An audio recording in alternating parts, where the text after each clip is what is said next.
Mongolian উট বা Bactrian Camel মরুভূমির রাজা মঙ্গোলিয়ান উটের অবিশ্বাস্য জীবন। বিশাল মরুভূমি, চারদিকে শুধু বালু আর নির্জনতা, তীব্র গরম দিনে আর হিমশীতল ঠান্ডা রাতে। এই কঠিন পৃথিবীতে বেঁচে আছে এক অসাধারণ প্রাণী, তার নাম মঙ্গোলিয়ান উট বা ব্যাকট্রিয়ান ক্যামেল। এই উট মূলত পাওয়া যায় মঙ্গোলিয়া এবং চীনের কিছু মরুভূমি অঞ্চলে, বিশেষ করে বিখ্যাত গোবি ডেজার্টে। অন্য উটের থেকে আলাদা এদের রয়েছে দুটি বড় কুঁজ। এই কুঁজে পানি নয়, বরং চর্বি জমা থাকে, যা শক্তি হিসাবে ব্যবহার করে তারা দীর্ঘ সময় না খেয়ে থাকতে পারে। এরা সাধারণত ৬ থেকে ৭ ফুট লম্বা হয় এবং ওজন হতে পারে ৬০০ থেকে ১,০০০ কেজি পর্যন্ত।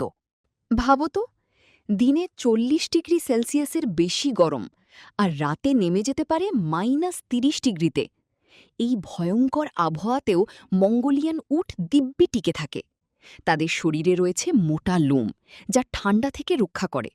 গরমের সময় এই লোম ঝরে পড়ে যাতে শরীর ঠান্ডা থাকে। তাদের চোখে আছে দ্বিগুণ পাপড়ি, যা বালুঝড় থেকে চোখকে রক্ষা করে।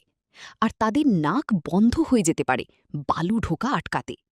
মরুভূমিতে পানি পাওয়া খুব কঠিন, কিন্তু এই উট একবারে প্রায় ১০০ লিটার পানি পান করতে পারে। তারা ৫ থেকে ৭ দিন পর্যন্ত পানি ছাড়া থাকতে পারে। খাবারের ক্ষেত্রে তারা খুবই সহনশীল। কাঁটা গাছ, শুকনো ঘাস, এমনকি লবণাক্ত উদ্ভিদও খেতে পারে। হাজার বছর ধরে মঙ্গোলিয়ান উট মানুষের বিশ্বস্ত সঙ্গী। বিশেষ করে গোবি ডেজার্ট অঞ্চলে এই উট ব্যবহার করা হয় পণ্য পরিবহন, যাতায়াত, এমনকি দুধ ও মাংসের জন্য। এরা ভার বহনে অত্যন্ত দক্ষ। একটি উট প্রায় ২০০ কেজি পর্যন্ত ওজন বহন করতে পারে। সব মঙ্গোলিয়ান উট কিন্তু নিরাপদ নয়। বন্য প্রজাতি, যাকে বলা হয় ওয়াইল্ড ব্যাকট্রিয়ান ক্যামেল, এখন পৃথিবীতে খুবই বিরল।